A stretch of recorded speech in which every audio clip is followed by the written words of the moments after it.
This is the LowcoSports Lowdown podcast. Here are your hosts, Justin Jarrett and Wes Kerr. I knew it was coming. It still made me laugh. Psych, Justin Jarrett, founder of LowcoSports, with Javon Livingston, founder of Buford's Zone, subbing for Wes. Wes is out this week, catching a little R&R, and I think we could all use that. I know you and I were just lamenting, Javon, the last few days about how run down we're getting, man. It's been a grind this winter season. In the gyms every night, it's just a little different, and it starts to wear on you. You start to go a little bit stir crazy. I'm looking forward to getting outside a little bit more, and I did get to see some USCB baseball the other day, so that was fun. But I know you're like me, man. Like we like getting outside. So like I'm getting a little crazy being indoors this many months in a row. Yeah, man. I just shared earlier a clip.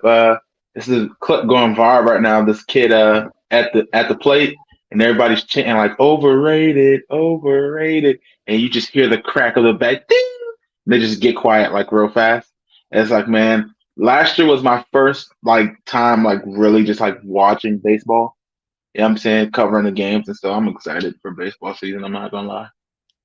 Well, Buford gave you some wild times. You definitely got trial by fire with that Buford team last year. You had some crazy games.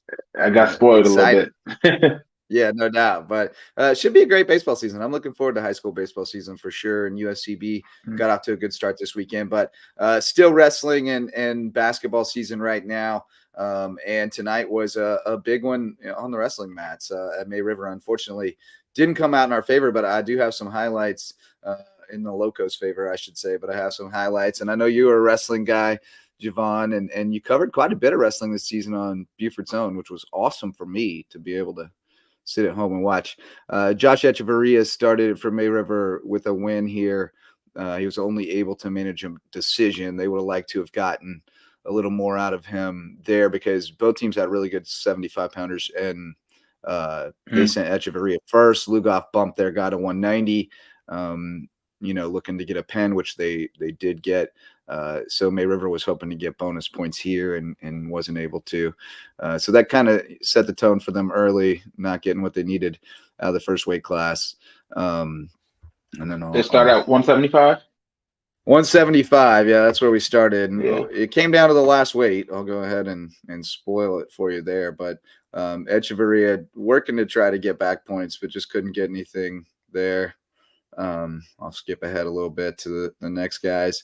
This one, I accidentally skipped over. This is really the pivotal match right here at 215. Will Morrow has been solid all year for May River, and it looked like he kind of had the advantage in this match, and then he gets caught in a headlock. You see right there. And that was the only way this guy was going to beat him, is if he caught him on his back like that, and the headlock was tight, and so that swung it. I mean, they end up losing by 11, and if he pins rather than getting pinned there, they win by 1. So I don't know that he was going to get a pin, but he looked like the better wrestler, early in the match.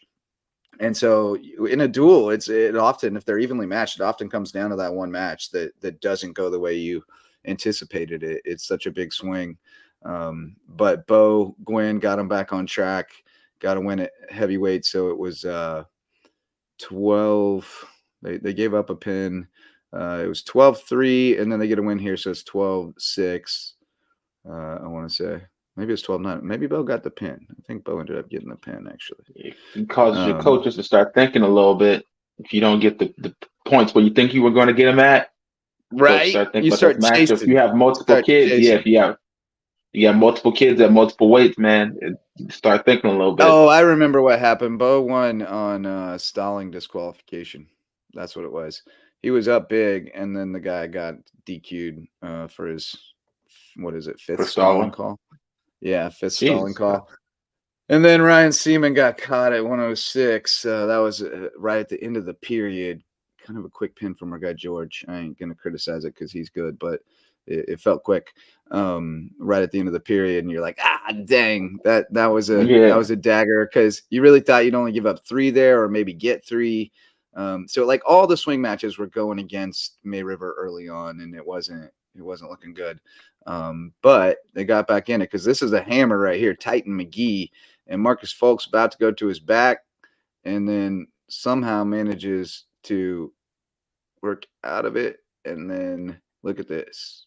Oh yeah, there we go. Pull it through. Come on.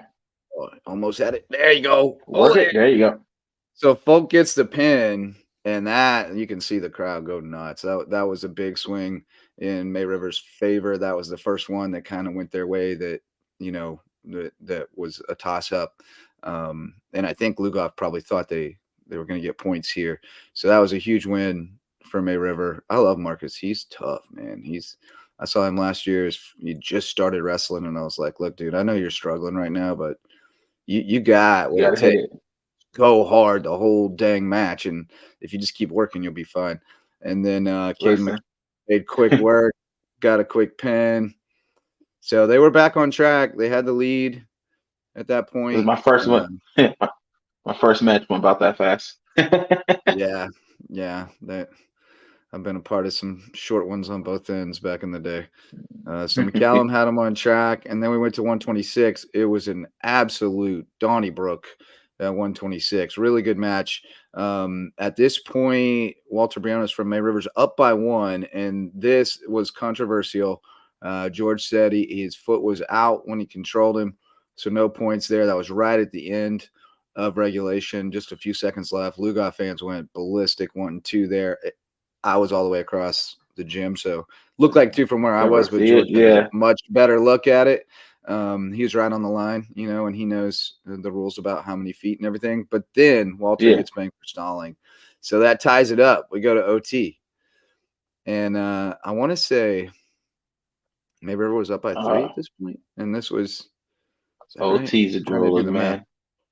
OT is tough. Walter been getting his shot all night. I thought he was going to be able to take him down if he got in on his shot, but you're going to see he gets in on his shot, and there's a great scramble, and Lugoff ends up winning it. Maybe a little poetic justice, if that was supposed to be 2 on the edge. Right. Like if it was supposed to be 2, then maybe it was just poetic justice that he gets to take down here. But it's a good scrap in overtime. Overtime is brutal because you've gone 6 minutes. You're exhausted, and you got to try to find something else. It looked like Walter was going to get it right there. Hip stuck under there. But the Lugoff guy just kept his arm under Walter's on the other side and kept him from getting control. And they just keep battling for control. And then they go out of bounds. No points. Whew. Not having a strong enough leg, man. When you try to sprawl out like that, guy hold that leg under there, man. Good shot here by Walter. Thought he had it. Keeping the ankle. Lugoff did a really good job tonight of riding ankles and just, not giving things up in those situations. And Walter looks like he's about to get it. He just got to get his hips up. But then my man controls him. Lugoff gets the win. So that was a big one. I mean, there were so many technique back and forth matches that could have gone either way, and just not many of them went May River's way tonight. Lugoff coming through with some big wins. Then we go to where are we at now? Oh yeah, this was 135, 32. This was their hammer. This is 132. Yeah, this is 132. Thomas got a good takedown. This kid's a stud. Yeah, Thomas got a takedown on him right off the bat. That was nice. Yeah, but then he just went reverse straight in. Jesus, he got Christ. cradled and stacked up. This guy's a hammer. That's a kid right there. Rylan Griggs from Lugoff. He's really tough. I think he's ranked second at 132, but he's actually wrestling up to 138 in states. He and Rudisil are at the same weight. So then we get Houston Rudisil, and you know what he's going to do. So it was already like an 11-point margin, and Coach Powell said, you got to pin him. If you take him down, you got to pin him because we don't want a tech. We want 6. And Houston nodded his head, and he understood the assignment. Did the job, yeah. Yeah, he did. Looked right at me for a photo right before the pen. Too. Code red. Yeah, he looked right at me for the photo, and Houston did. He got his head up and looked at me. Appreciated it. Yeah, Rudy still said, yeah, Griggs is 138 at state, which is what I understood as well. So didn't want to tangle with him tonight, I guess. They sent him at 132.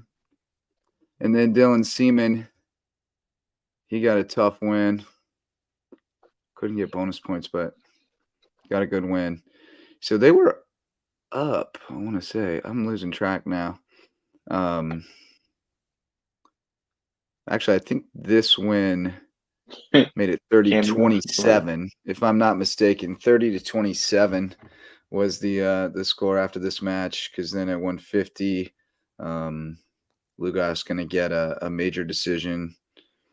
It was danger of a tech fall, and he was able to fight off and score some points at the end, Michael Sands, and avoid the tech. Almost caught him on his back at one point, but wasn't to be. And then 157 was bananas.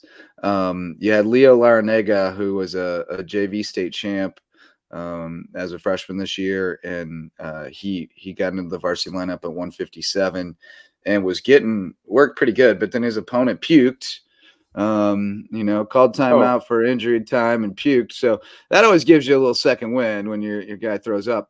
Yeah. And he was way down in danger of attack, and then the guy just stopped. I don't know why. He just let him up there, and Leo keeps wrestling, takes him down. The guy's just gassing. I mean, you can see he's just gassing. And Leo's going to put him on his back. And if he would have pinned him, the place would have gone bananas, because they were down by one, only one weight left after this. They knew they were a little overmatched there, at least, to try to get a pin. Think he tried to cut a lot of weight at the last moment? That's what I wondered. Because he was really gassing. I wondered if it was a tough cut. He was able to bridge out of it there. He was almost pinned. And that place would have gone absolutely bananas. And then Leo starts running it again. Time running out. If he'd have had 20 more seconds. Grab the leg. Yeah, I know. If he could have. I think he has a wrist under, but he just couldn't quite turn him at the end there, and time ran out. But heck of a battle in the third period, and that might have changed it. And then it went to the final match, and wait to see this dude from Lugoff. This dude is a dude.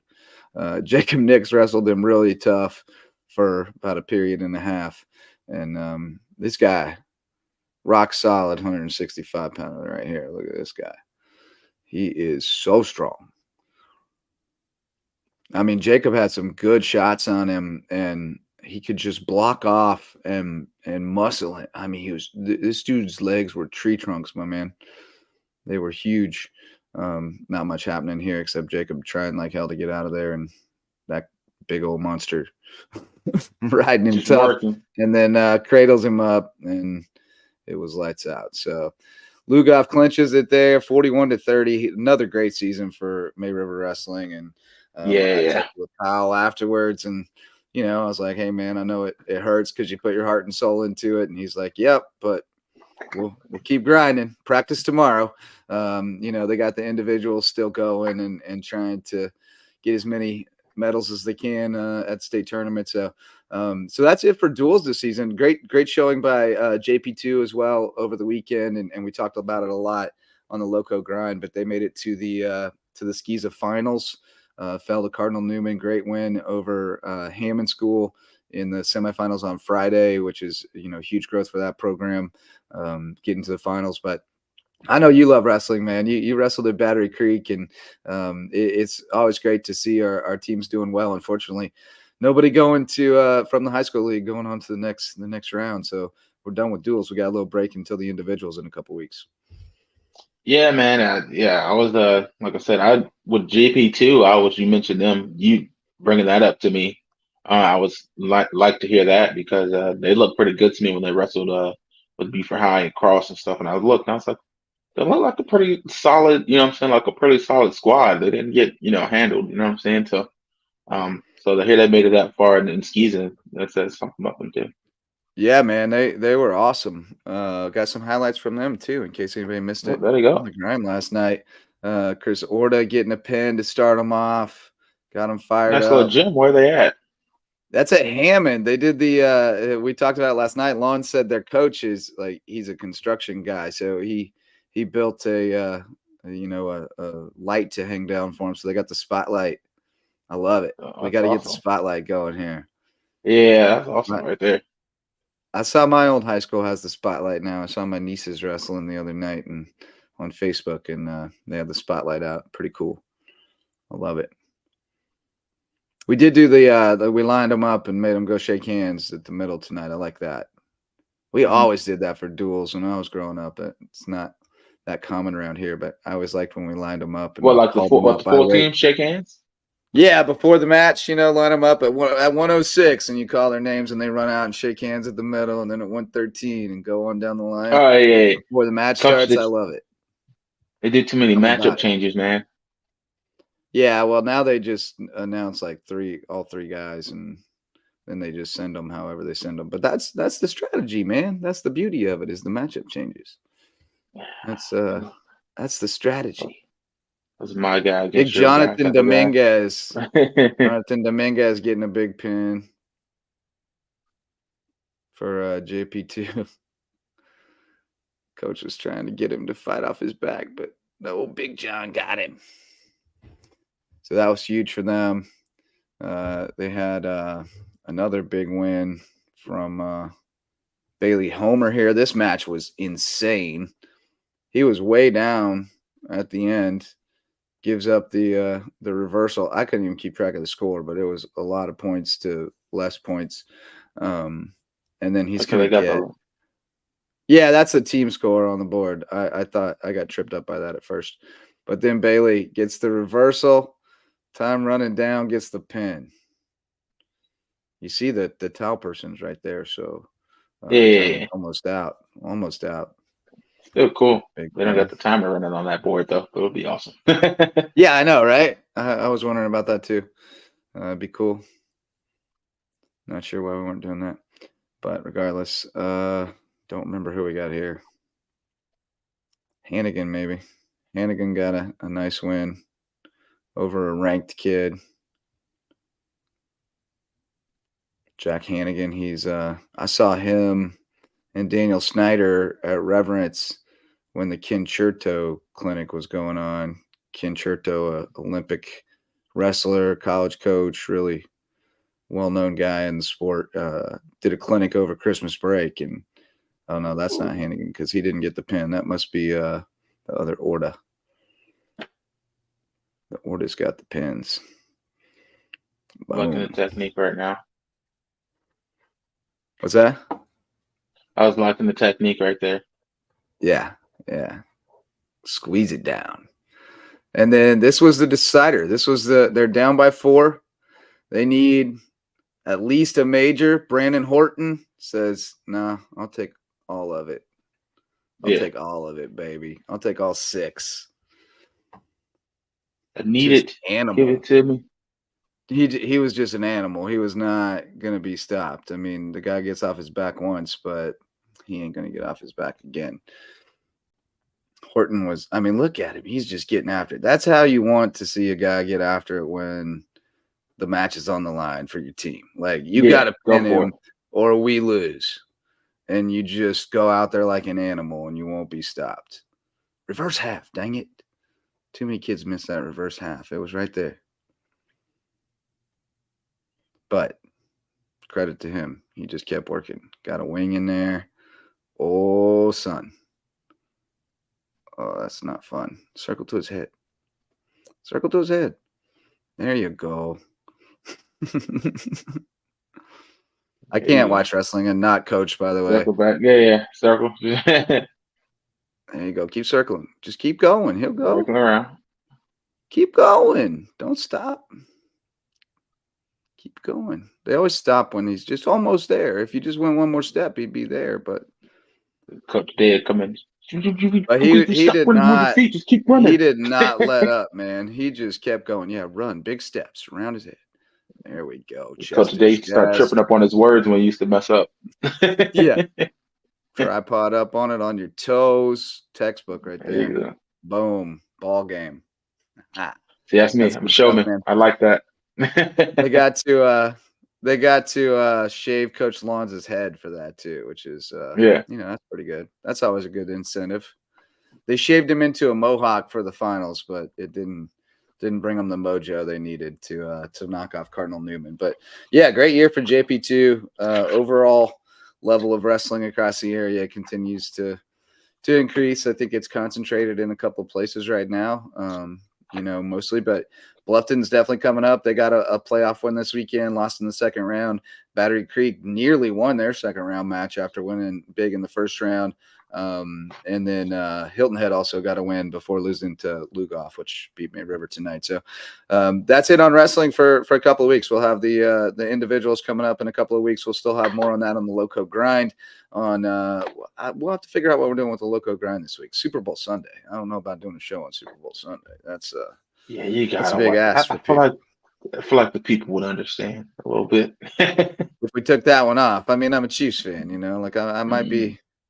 I'm going to be feeling one way or the other after the game, so we might have to take that one off. But we'll figure it out. We'll get a Loco Grind in real soon. Talk more about wrestling. Get ready for the state individuals coming up. But let's shout out some sponsors here on the LowcoSports Lowdown. Justin Jarrett and my man Javon Livingston from Buford's Own rolling with me tonight. While Wes is on a break. MVP sponsors of LowcoSports, Megan Jarrett, the official realtor of LowcoSports, and my wife. She's with Keller Williams of the Lowcountry in the new Anchor Home Group, so she would love to help you find your place in the Lowco and put down an anchor in the best place. If you're looking to make a move in the Lowco real estate market, call on Megan Jarrett, the official realtor of LowcoSports, and my wife. Homegrown Home Inspections, your official home inspectors of LowcoSports. Jan Lucas and his team are the best in the business in the Lowco when it comes to making sure you're making a great investment when you're ready to buy a house. So call on Homegrown Home Inspections. Mickelson Law Firm is the official real estate closing attorney of LowcoSports and our original sponsor since 2017. Ryan and Tiffany have been supporting us and what we do to support your kids and shine a light on all the student athletes and teams in the Lowco. And we appreciate them and would appreciate it if you'd call on them for all your legal needs. And Hospice Care of the Lowcountry is our official hospice care of LowcoSports and the only not-for-profit hospice in Beaufort County. Even though they're not-for-profit, they are continuing to grow and expand through their fundraising efforts and continue to offer more and more services, including hospice care, palliative care, free grief counseling, and mental health services coming soon, because at hospice care, it is not about dying, it's about living. Those are our MVP sponsors. Let's talk a little hoops, man. You've been spending a lot of time watching the basketball, calling the basketball games. Had some good ones with Beaufort and North Charleston the other night. Beaufort girls getting the dub. Tough loss for Beaufort boys, but they put up a heck of a fight against North Charleston. Who you liking going into the playoffs on the north side of the Broad? On the north side, well, of course, Bridges and Well Branch, they're not finished yet, fighting for that second place spot. I think Bethune-Bowman's wrapped up that number one. So it's between them for number 2 and 3. I can't figure out the standings in that league because there's so much. I think because Bethune-Bowman only has 2 losses and they only have to go play Branchville, so they kind of got that one wrapped up. I'm not sure Branchville's even playing anymore. They didn't play Well Branch the other night. Allendale. Well, that forfeit. Apparently, they got in a fight or something. They got in a fight or something like that. Branchville and whatever. So they had to forfeit one game because most of their players were suspended for that one game. So there you go. You got the scoop. Yeah. So yeah, most of their players are suspended for that one game. So unless you're gonna get a whole bunch of ninth graders to play, your varsity game, it's just a forfeit. So I think they are going to play. If Whale Branch wins, though, if Whale Branch beats Bridges, won't they and Bowman have the same record? And didn't they split? And then what's the tiebreaker? I don't know. Yeah, then it would go to all those procedures. But they did split. But I think Bethune-Bowman beat them by more the first time around. They did. They beat them by 12, and Whale Branch won by 3. So I bet it's point differential. So yeah, Well Branch is playing for the 2. Well, there's point differential or points allowed. I mean, yeah. And that was unfair. And it wasn't unfair. It was fair because that's what Well Branch showed up with. But during that game, Well Branch didn't have all their players during that game either. So. Yeah, I know. I said that, Houston. I said he didn't. I guess he didn't want to get a look at it tonight. He wants to wait until a couple weeks from now because he had the chance. Yeah, But Houston, he's not afraid. He's a freshman, man. He's ready to talk, ready to talk, baby. Show. I love it. I love it. I love it. I love it. He's a dog, man. He doesn't shy away from a challenge. But yeah, Whale Branch Bridges on Wednesday, right? You got that one. Yeah, that first one was wild, man. So this should be a good time. Yeah, I didn't go to that one. I wanted to go to that one, but I didn't because it's just the gym is so small, and you know what I'm saying. Hilton TV, they got higher equipment and stuff than I do, and it was already a fire marshal situation in there. They didn't. Yeah. I got one set of equipment. I can't afford to replace nothing, so I'm gonna just wait till I can get to a crow's nest, man. That's what I have to do. I heard that. But who you got in that one? Whale Branch Bridges. Who you think somebody has an edge, or I mean, it's pretty close to a toss-up the way they played last time. Yeah, I think it's a nip-tuck game. I think it's a situation of foul trouble. If somebody gets somebody else in foul trouble early, that's about it. My only other option is if they force KJ to shoot a little bit because he's not a shooter. He does a good job of assisting and playing defense. If they can get him to shoot something to make the game kind of go through them. And then if Whale Branch has a cold night, they've had some nights where they haven't shot particularly well. They had some night where they, where you're expecting, Talon, David Evans, and LeBron to drop some 3 balls off. And they haven't. There's some games where they haven't been able to do that. And that's what I think about Whale Branch. I haven't seen too much of Bridges with their full squad to really kind of give them serious competition. I've seen them doing the Earl Campbell, but that was Earl Campbell.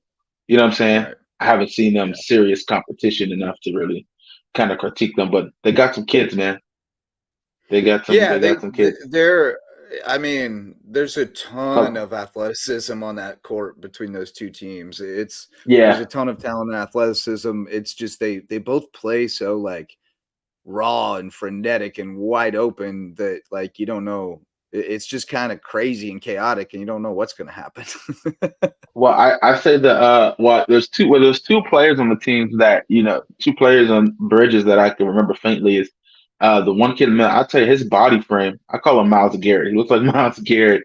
Mario, the kid with the shirt at the center. I was like he's shaped just like Miles Garrett. Marion, he's shaped just like Miles Garrett. Yeah, Wilson. Yeah, just hit 1,000 points the other day. Yeah. He sure did, and I was trying to find that clip because I had it earlier of him hitting 1,000 points. Here we go. It's pretty fun. I was actually going to bring this up, so here we go. Oh yeah, this is the unedited version apparently. Here we go. That's crazy. It looks like he's just waiting around for it. Oh yeah, They were determined to get him the bucket on this trip. That was the whole purpose of this possession. You can tell. It just heaped it. Was this at the end of the game though? It must have been pretty late. I don't know, but yeah, because when they did that, I was like, that can't have been like in the middle of like the third quarter, and they just like TP'd the court. Right. It might have been. I imagine they got a tech for it, but it is what it is. It was worth it, right? Worth it. Right. Kid's 1,000 point, man, as a junior too. Yeah, he got the first bunch at BA and then the second bunch at Bridges Prep, and he's a real talent. I mean, he got some pretty, serious recruiting looks early on. And I think it's kind of cooled off a little bit for him, but no reason why I couldn't pick back up. I think he's still developing and definitely still maturing, like emotionally. But man, the talent, like you can't, like you said, the body, like you can't teach that. You either got that or you don't. And he's got some real skill. Yeah, if he locks in and he really, puts himself to work and does the right things over the next year and a half, he's got a chance to go play somewhere, with some prestige, whatever that looks like. But he's got a chance. I think it's got to be kind of selfish. I think it's got to be kind of selfish. Yeah. Yeah, I think, I don't know what his average is, but, you can't just be a kid averaging 10 points a game. You got to go get that 18. something like I that. don't know what his Kinda average good. is either because their stats are kind of hard to track down at times. But Yeah, I asked Coach Brock, I was like, man, you guys got to update your roster real quick or send it to me before the game so I can get your guys talk, bit of a a couple mess. of your guys. Huh? Yeah, bit of a mess. The roster. We got to get Yeah. that right. But no, they got some real talent on that squad, and I don't know if their stats are accurate on. It only shows 12 games played on Max Preps for Yeah. Marion. So Their probably roster not doesn't have accurate. numbers on it. Their roster doesn't Yeah, have but they got numbers a on it on there. Marion with 16.3 and 12.4. 4.7 blocks seems suspicious. I've always been a little sus on their shaky stats. on those. Yeah, sometimes they don't seem real, but it is what it is. But Marion is he's solid. He's a solid player. He's been a solid player since he was a BA, and it's hard to get seen at a 1A. They'll be 2A next year. It's still hard to get seen. So he goes out and does the summer thing, the AAU thing, and that's where it usually happens for kids at the smaller schools. So he's going to have to show out this summer, but he's got a lot of skill, a lot of ability. How about Beaufort High? What do you think? The girls have really turned it around here in the second half of the season. They got some kids stepping up, putting up huge numbers that weren't really doing too much early on. And then the guys, I still think they're a tough matchup. Yeah, Carson Crosby's been amazing. Mm-hmm. Yeah, she's been awesome. I like the way she's played. She's always that quick, She's that rebounder, and you need it. You know what I'm saying, to get those putback points. It's the same thing. I always kind of complimented Audrey for at Battery Creek on their squad, how she's a dog in the paint. And Crosby's kind of picking up that confidence to be able to do that inside the hole for the Lady Eagles. So that'd be a big help for them. And if Levi could knock some down, I was hoping Watson could come along. She's kind of calmed down instead of being all over the place. But if she could just knock down some of her shots, dude, she had a lot of open looks early, and she caused a lot of turnovers. She's kind of like the female equivalent of what Samari was last year, where she would get a turnover, but then she would cause a turnover because she would jack up a shot. As soon as she gets the ball, it's up. It doesn't even matter. So, but she wasn't knocking them down, but now she's not shooting as much. It's more calculated. It's more closer to the basket. You know what I'm saying? So she's kind of getting 4 to 6 maybe. You know what I'm saying, a night maybe. So, so she's coming along too. But I actually seen them kind of, instead of looking like they were playing erratic, they look like they were actually taking their time and doing a play call that Coach Jones set up, and I like to see that from them. They look good in the highlights of yours that I watched the other night against North Charleston. And I know North Charleston is struggling, but they look like they've come a long way as far as like you said, running the offense and being more disciplined and understanding where they need to be on the floor and those things. So I don't know that they'll beat anybody in the playoffs, but they won't make it easy on anybody either. So few scores from tonight, not many. That I've tracked down so far, but John Paul II girls win big, 63-17 over Andrew Jackson. Couple of notables here. Brady Mahoney, career high 31 points, along with 11 rebounds and 4 steals. And Gracie Henderson becomes the all-time 3-point leader at JP2, breaking Takai DeVore's record. Takai DeVore was excellent player. So big win for JP2. They look strong going into they get another shot at HHCA on Friday. And they gave them a good shot last time, but HHCA pulled away. So see if they can give them the business in the nest, the cage rather. That should be fun. And then Whale Branch won 69-30 over Royal Live Oaks, which credit to Coach Wilson and Royal Live Oaks. They're still battling. They haven't packed it in like Allendale Fairfax. So I hate to see that, man. I hate to see them just pack it in and forfeit their games. Although maybe they didn't. Maybe they had to forfeit that game for the same reason Branchville had to forfeit theirs to Whale Branch. It was Branchville and Allendale. Yeah, it was Branchville and Allendale who got into the fight. So that's why Bridges didn't have to play Allendale tonight. Allendale had to forfeit. Forfeit. Yeah. I got you. Only in 1A, man. It's always in 1A. where this stuff goes down. Scrappy, man. Scrappy, man. You go in those back towns, man, the small towns and stuff like that, That's man. true. I Less also have a people around. theory. I think the 1A games get lower rated officials who don't take control of the game, and it gets hot and they don't rein it in time, and then it gets out of control. They miss a lot of calls at the 1A games. like I said, it's a smaller time, it's less fans. You go from having, a couple, maybe 100 or 200, fans inside the gym, to you go to 5A and might got like 500, 600, 700 fans. You know what I'm saying? You kind of want to have better officials at those games, because you can get a lot more, just not because of the game itself, but you get a lot more complaints. You know what I'm saying? You get a lot more then. It's higher quality. There's bigger talent, things like that. Yeah. So. I mean, that's the reality is the 1A officials. I mean, the 1A games don't get the higher quality officials. And they don't always have a good feel for keeping control of it. And they let it, you can just see the wheels coming off sometimes at those 1A games. And you're like, oh boy, here we go. It's about to get live in here. We've seen it a couple of times, and then I've talked, with Tristan, you kind of mentioned it one time on the live stream, and I kind of had to, don't want to harp on the refs too much during the game. Although I agree, you know what I'm saying? There's been some, well, it's a hard job, calls. And I'm not trying to beat up the refs. I'm not. It's a hard job, and there aren't enough people. And so it is what it is. And I tell our 13U baseball kids, and I've told them since they were 8, like, look, there's a reason why they're doing our games and not a higher level games. That's how good they are right now at it. They're trying to get better too, just like you're trying to get better, but they're at our level right now. You're going to make mistakes. That's the reason. They're going to make mistakes too. So, even at the highest level they do. So it's it is what it is. I ain't beating Jesus at the highest level, man. Well, y'all got instant replays and challenges. Still messed it up.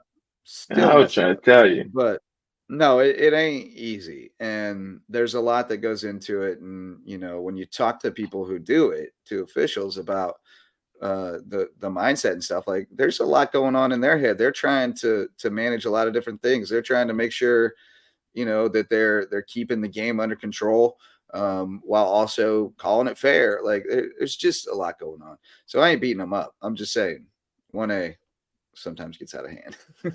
It does. The officials don't have control of it. And it definitely does, especially when it starts to get real athletic. Yeah. Oh yeah. And they get going up and down the floor. And same thing at the USCB games, quite frankly. The officials have to work hard to manage those things too, especially the men's games, because they get going up and down the floor and they get physical, and it starts getting hot. And if they don't rein it in, it can get out of control real fast. I don't know if everybody ever notices. I don't know if anybody ever notices, like, the first probably like minute to 2 minutes of like the boys' game, I'm a little bit slow with the camera panning, because I go from the girls' game and it's like kind of I can keep up a little bit. Even when they get up and down, and then the boys get up, the ball tips, and it seems real slow, and then they'll just start going, and then it's like, okay, maybe let me zoom out a little bit so I can get them. Right. Same with broadcasting the USCB games. It's the same with broadcasting the USCB games. The women come out, everybody touches the ball in the first possession. I get to say all their names, connect their numbers to their names, start getting, getting my head wrapped around it. The guys, there'll be like 6 possessions, and I still haven't said everybody's name. I have no idea who was on the floor. Now there's subs coming in. I guess just I'm trying to tell you. Yeah. Going a million miles an hour. Wait till you go to a USCB game, man. Those dudes play fast. It's wild stuff. But speaking of Sand Sharks, men and women both lost tough games on Saturday. Basketball wise, they got road games this week. They're fighting. The women are in 9th place out of 10. Probably it's an uphill climb to get into the top 8 and make the conference tournament, which was the goal. Men are in a dogfight, like 3-way tie for like the last 2 spots to get in. So they're going to need to win some down the stretch. But, man, every night is just a battle in the Peach Belt. Yeah, first year, though, man. It's been fun to watch. Making a tournament. Yeah, I mean, they're 3-7 in the league, but, man, like 3 of their losses were close battles. So they're right there with a bunch of, top 25 caliber teams. They damn near knocked off a top 10 with USC-Aiken a couple weeks ago. So it's been fun. It's been really fun. It's I think the quality of play has probably exceeded my expectations a little bit, especially on the men's side. I'm excited to see what the women do when they have a full lineup, because they lost 2 starting guards to ACL injuries before the season. They were both D1 transfers, and that just changed the whole dynamic for them. Jesus. They had to plug freshmen in the backcourt, and so they're going to be fine. They're getting better and better and better. Like the Baltimore Ravens. Yeah, and their running backs. And then baseball season is underway as well. Baseball and softball at USCB got off to a good start. Baseball won 2 out of 3 from Anderson.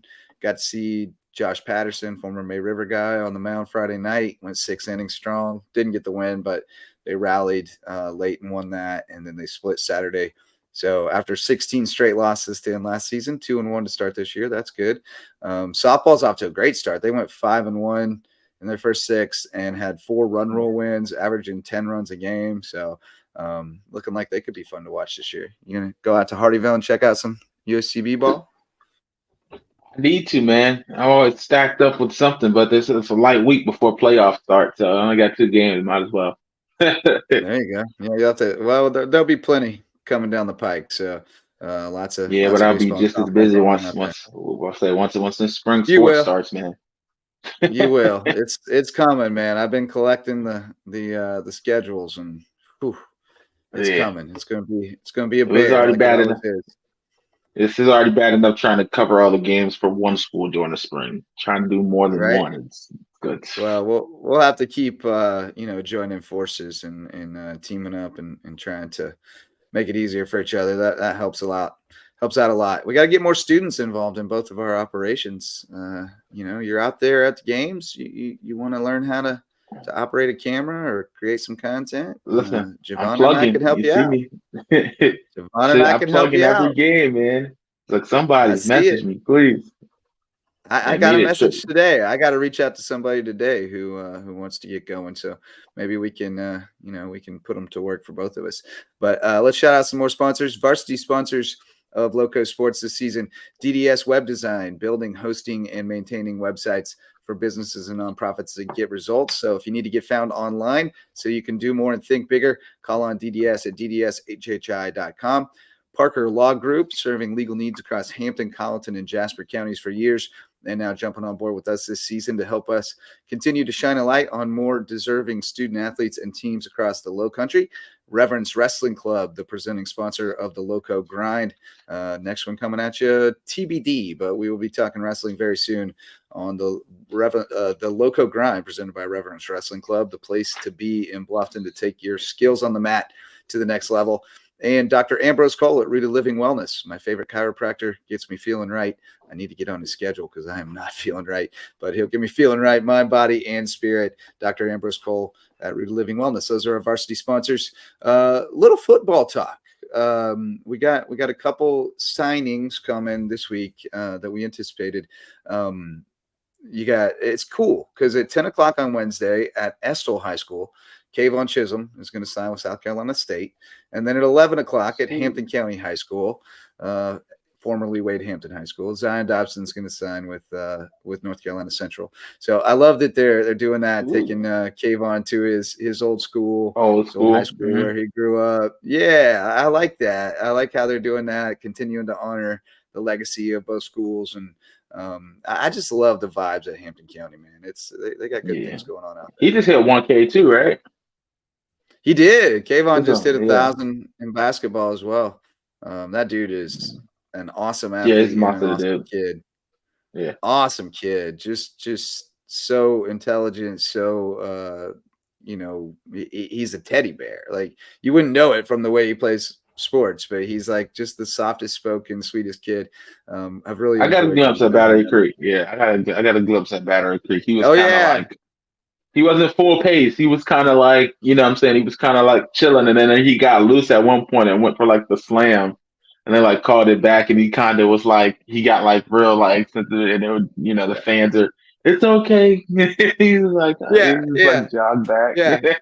He's a great kid, man. But no, when he turns it Yeah. on, I've Mm, seen him a couple times this year, including that game where he just kind mm, of decided he was going to take over. And I think in that game somebody fouled out who had been working on him. I know that happened at mm. Colleton. Like he and Nick Williams battled all night, and then Williams fouled out, and then Kayvon just dominated the rest of the game. And that's what he'll Oh, do to you. He'll make you foul out trying to defend him, and then once you're gone, he's going to eat somebody's lunch. So yeah, I'm it's excited over to with. see what they can do in the postseason. That basketball team, they should be fun. But then the other football news, and I don't know what to make of it. You saw maybe the Whale Branch head football coach job was posted. I got a lot of people asking me what's going on. Is Hatcher retiring? The answer, I talked with Hatcher. I haven't talked with anyone at the school, so this is just what I know right now.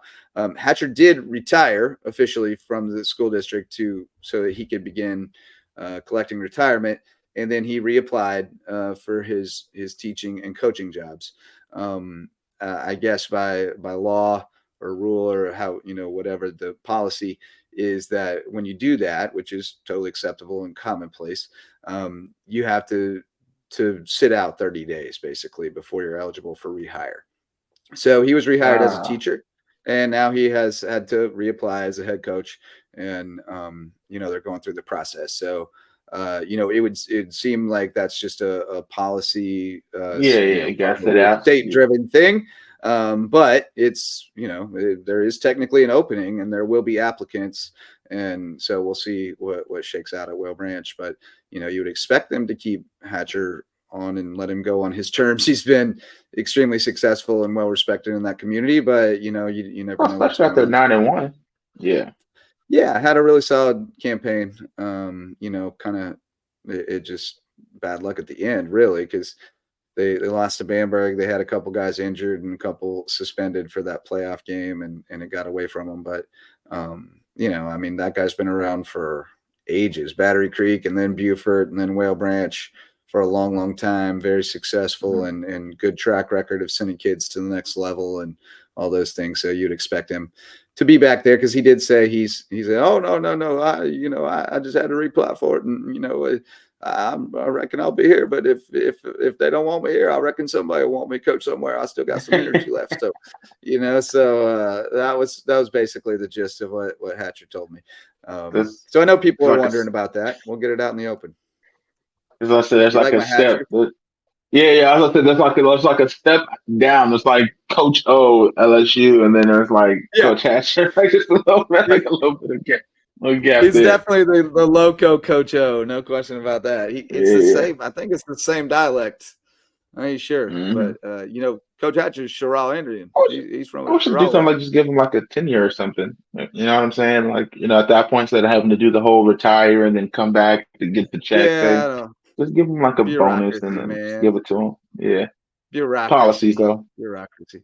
We Yeah. see that though, and I mean, like he said, like I'm eligible for retirement.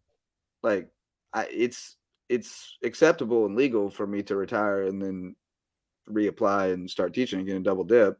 A lot of people doing it. Yeah. I'd be a fool not to do it. Like I'm just leaving Yeah. money on the table. Like why would you not do it? But So I guess the only reason you maybe wouldn't do it is if you thought you might not be rehired as head football coach, but we'll find out soon but enough about that. I think that's Hilton Head Prep had an opening. I don't know that they filled that. Need to check in on that. But anyway, anything else you know about what's happening in the news? Anything you want to talk about? not much. I just kind of went through the brackets and trying to figure out where everybody's pretty much playing at, coming up. You know what I'm saying? So you got a You're good ahead of me. breakdown on What do you most of got? them. What do you got? Let's see. What do I got?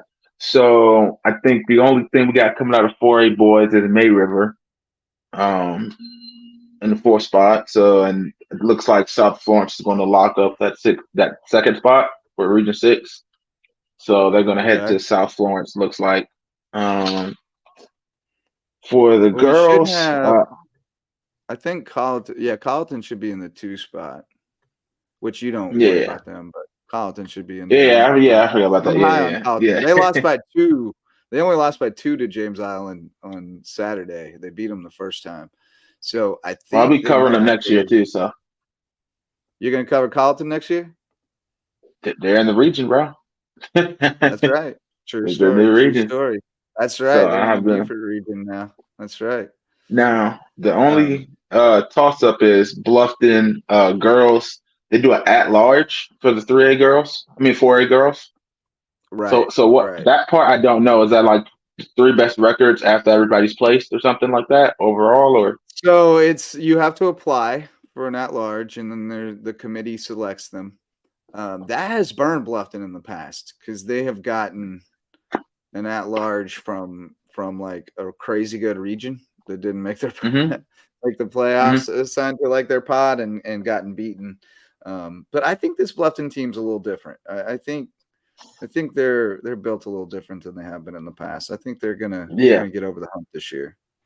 Yeah, I think the only thing that'll stop them, so far, and just looking at what I've seen, what the other teams that are ranked on their side. Now, granted, this isn't, Yeah, SCBA, but just looking at Max Preps and how they do the strength yeah, of schedule. And now you got tournament wins and stuff in there too, so it doesn't really, sure, you know what I'm saying? yeah, But they got a pretty good chance to go, most of the way. I think the only thing that'll burn them is that depth, man. When you start playing some competitive yeah. games against some competitive girls, that depth, they only got 2 girls coming off.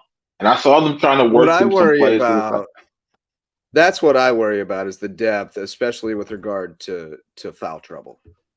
yeah, If they get into a situation where somebody's calling it real tight for the first quarter and they get a bunch of people get 2 fouls, like it could go sideways on them.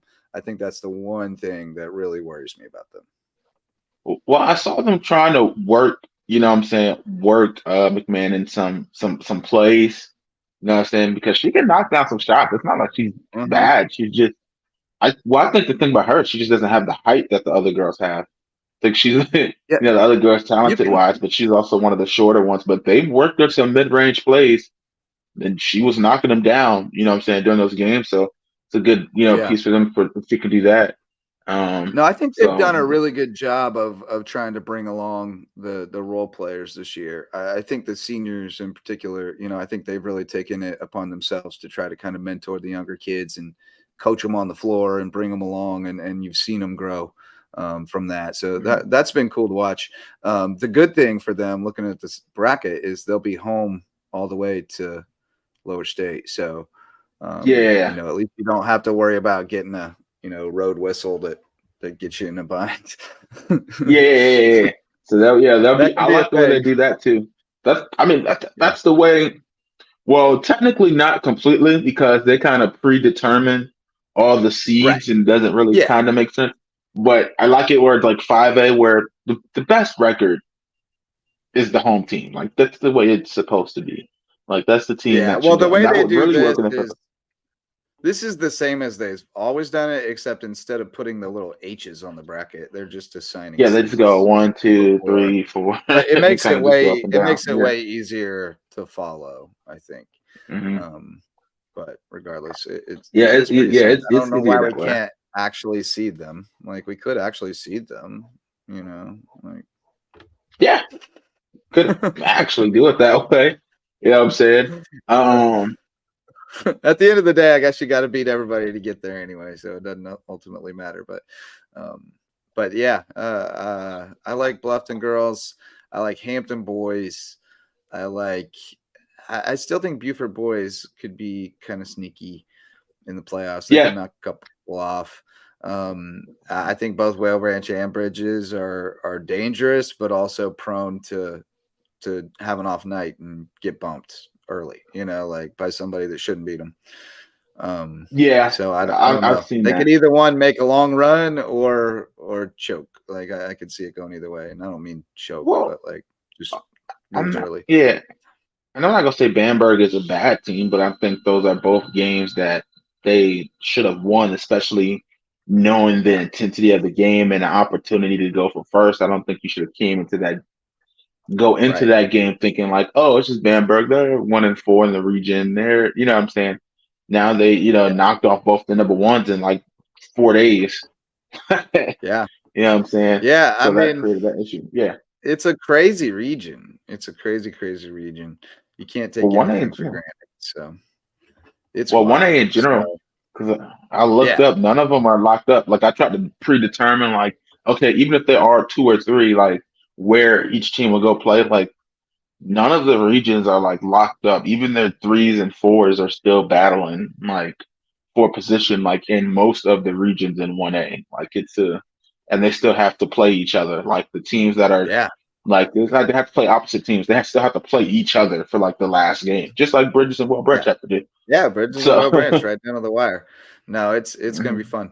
Gonna be a fun week because we've got a bunch on tap this week. A bunch of makeup games from earlier in the season when we had the weather. So tomorrow night, for example, Bluffton at James Island, Colleton County at May River, Lucy Beckham at Hilton Head, Philip Simmons at Battery Creek, Hanahan at Beaufort. You got that one right. mhm. Hanahan Beaufort, yeah. Patrick Henry at BA, Hilton Head Prep at Portergad, JP2 at Thomas Hayward, Woodville Tompkins at Hilton Head Christian. Also got USCB baseball at home tomorrow afternoon against Edward Waters at 3 p.m. So busy Tuesday. Got USCB hoops on the road Wednesday. A few games on the slate, including your Bridges Prep Whale Branch contests, which will be fun.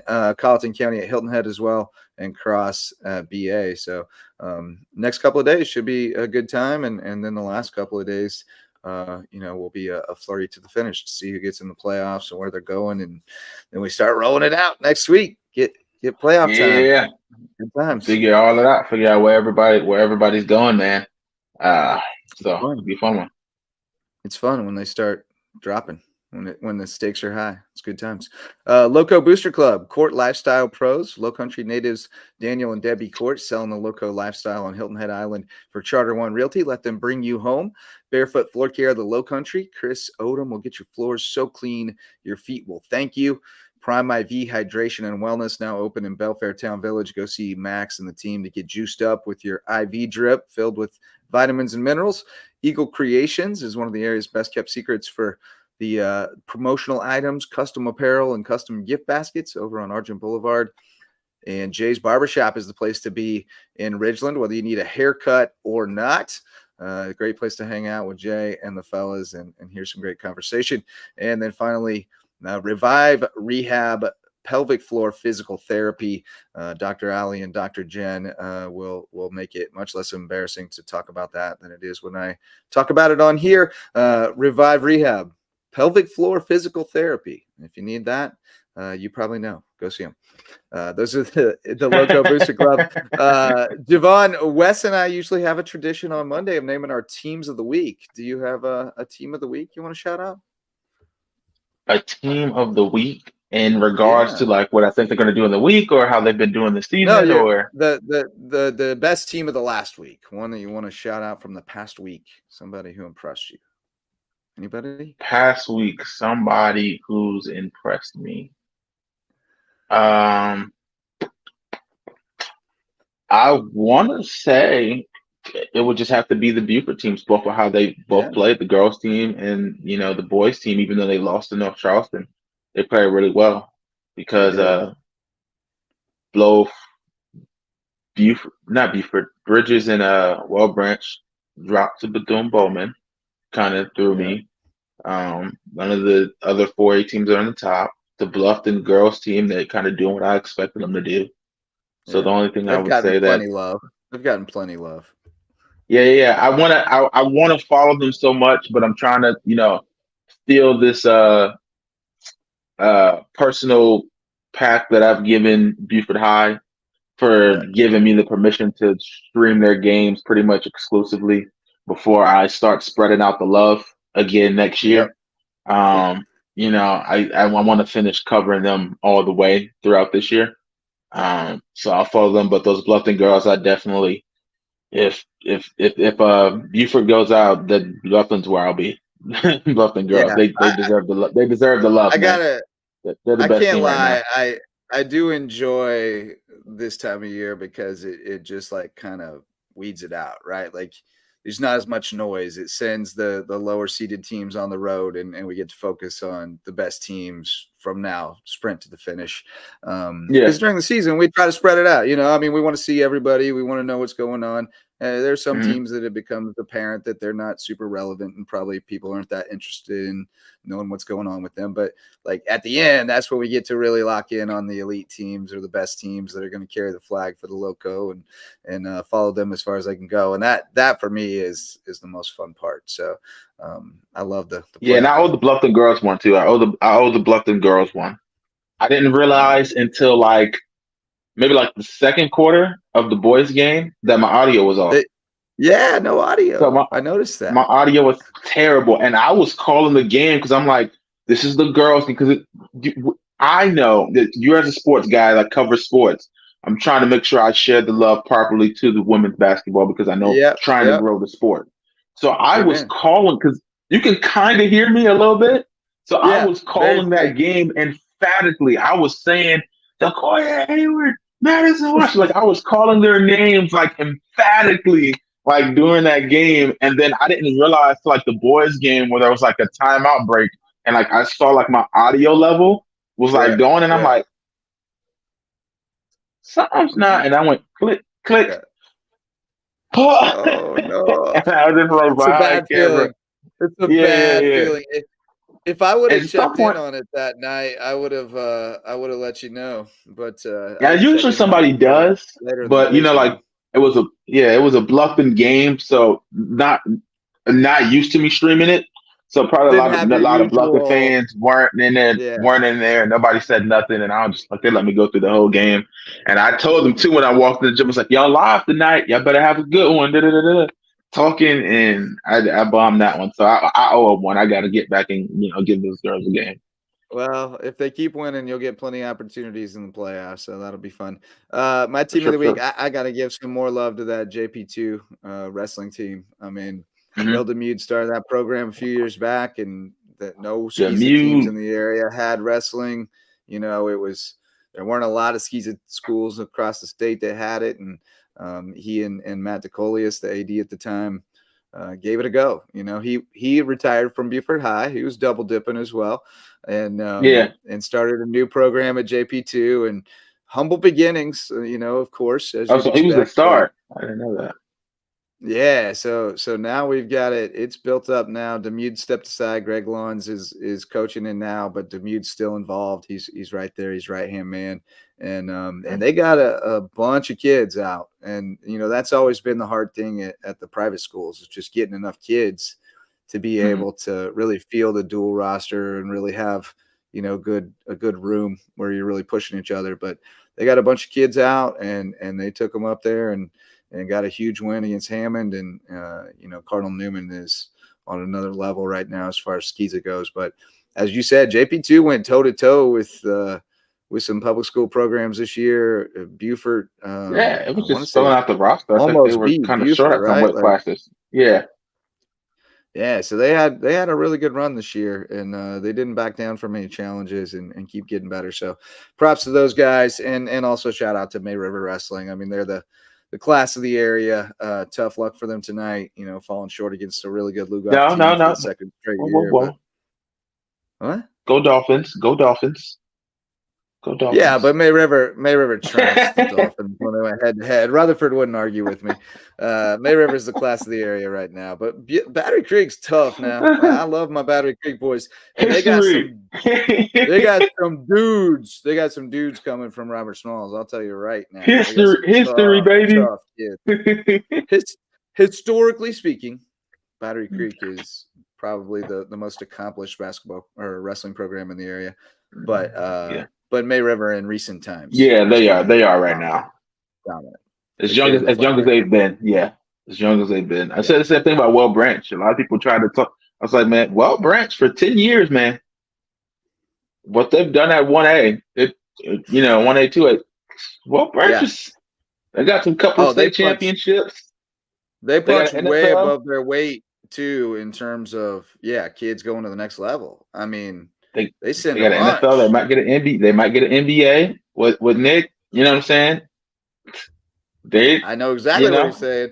I mean, Andre set the state record. Even if he doesn't go to the NBA, he's gonna make a lot of money playing basketball somewhere. He's gonna go play in Europe or something and make a lot of money. He's gonna be fine. You join up with Freeman. But I mean, you got D. Delaney, like you said. You got Xavier Chaplin, Virginia Tech, right? Starting as a freshman. Yeah, I mean, he looks like an NFL prospect. You know, Niles Pinckney was a eyelash away from the NFL. I got my names mixed up. I said Puna, but yeah, you're right. Oh yeah, Puna's head. My bad. But yeah, I mean, they've had.